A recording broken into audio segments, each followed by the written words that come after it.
Мына видеоны үй салам деп жүрген адамдар көрсін, өздеріңізге бір пайдалы ақпараттарды түртіп алады деген ойдамын. Жалпы осы үйіміз біздің 7 айға созылған еді. Сіздердің сұрауларыңызбен осы үйімізге толық видео обзор сіздер тамашалаңыздар.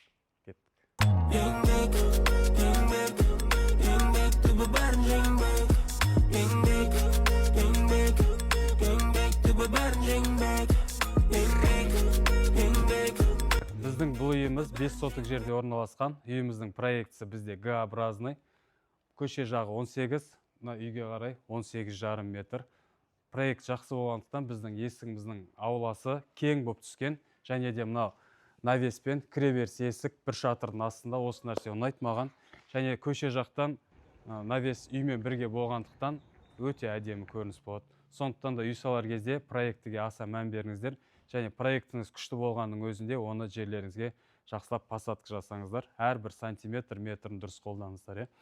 Бізде көптеген кісілер осы ауласы кішкентай болғандықтан даланың туалетін қай жерге орналастырарын білмейді. Үйдің артына қойын десе 1,5 метр. Сондықтан да оны бір ыңғайсыз жерге қойып қояды. Бізде даланың туалеті мына жақта. Кеттік. Бұл жақта бізде приватный зона. Сіз есігіңіздің алдында жүрсеңіз де сізге ешкім мешать етпейді, ыңғайлы барып қайтасыздар. Мына жақтан. Даланың туалеті бізде осындай. Жылы су, суық су бәрі бар.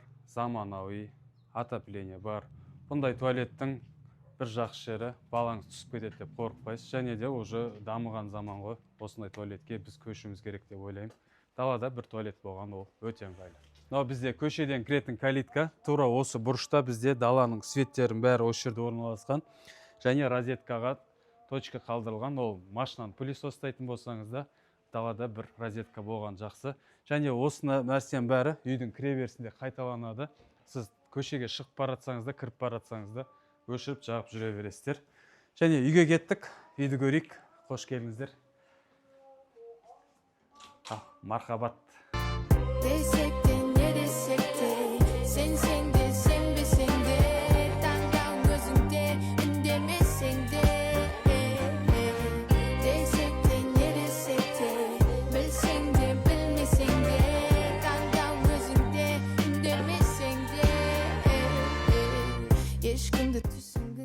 Үйімізге кірген кезде бізде осындай 16 квадраттық кіреберіс бар. Үйіміздің идеологиясы бізде екі бөлікке бөлінеді.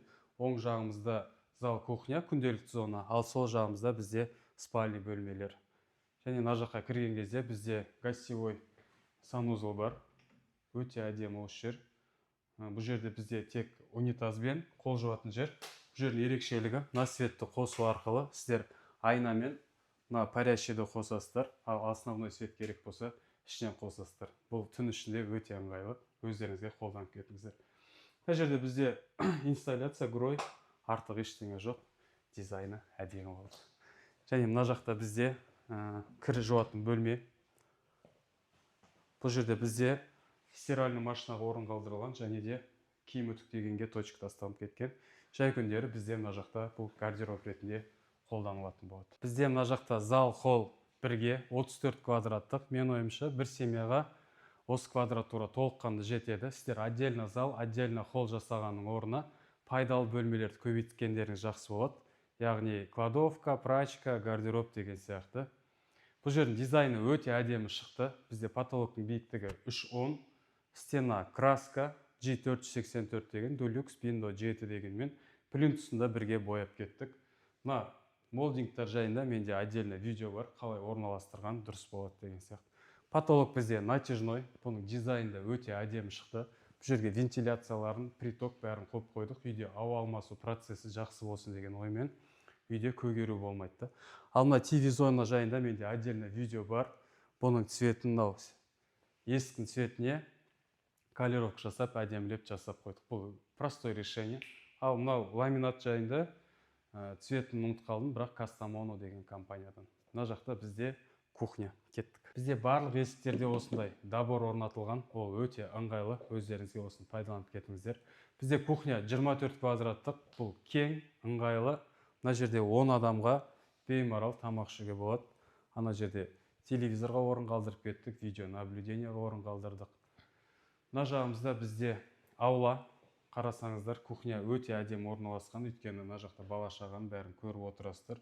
Және терезені теріс орнатып қойды деген кісілерге мына жерде зат қойып қойғанға бұл өте ыңғайлы.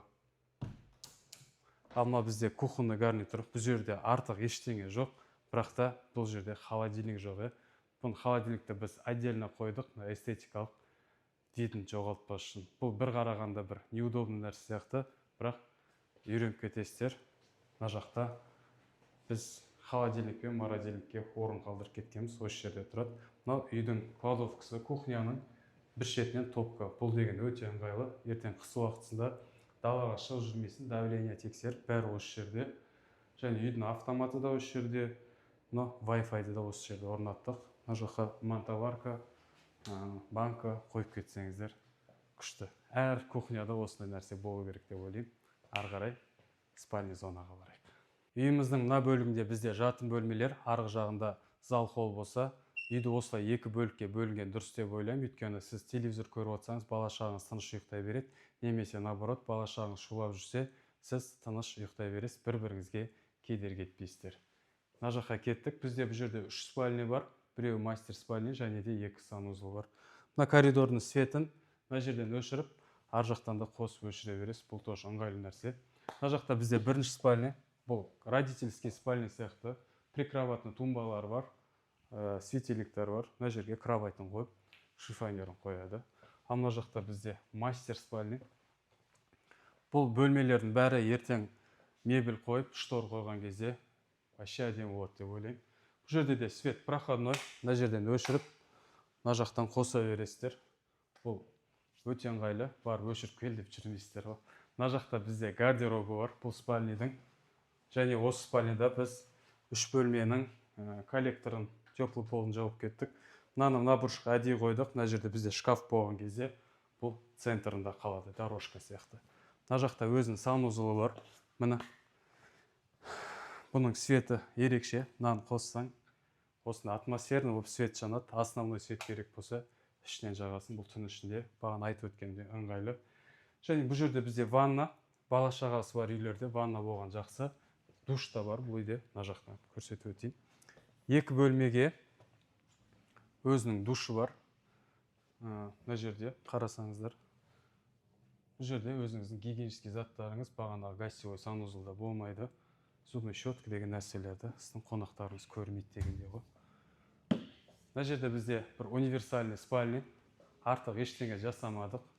2 шетіне 2 төсекке точка тастап кеттік. Мына жерге компьютерға рабочий зона жасап кеттік. Ар жаққа кеттік. Үйіміз қалай шығыпты, бағасын беріп кетіңіздер. Және де осы үй сіздерге ұнаған болса, мен сіздерге осы үйді салып беруге дайынмын.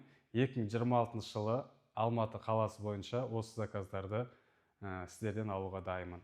Хабарласыңыздар, жекеге шығыңыздар, детальдарын бірге ақылдасайық.